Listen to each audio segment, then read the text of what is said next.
గల దైవ మర్మములు జనవరి 13.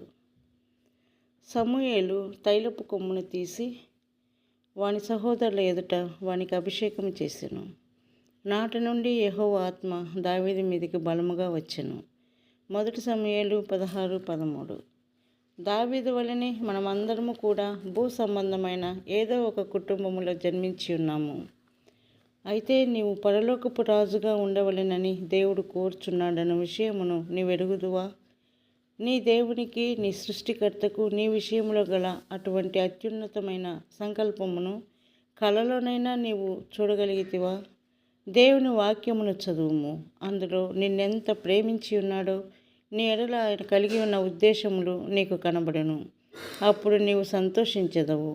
నీవు నిరంతరమును ఆయనకు సంబంధించిన వ్యక్తి వనుటకు గుర్తుగా ప్రభు యొక్క ఆత్మ నీ మీద కుమ్మరింపబట్టను నీవు గుర్తించుటే ఆనందము. తిరిగి జన్మించుటలోని ఆనందము ఎంతో అద్భుతకరమైనదైనప్పటికీ అది కేవలం ఆరంభమే.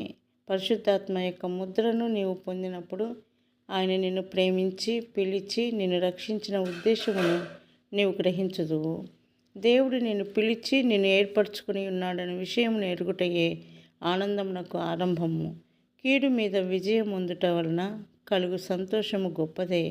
అయితే దానికంటే గొప్ప సంతోషమును ప్రభు నీ కొరకై దాచి ఉన్నాడు.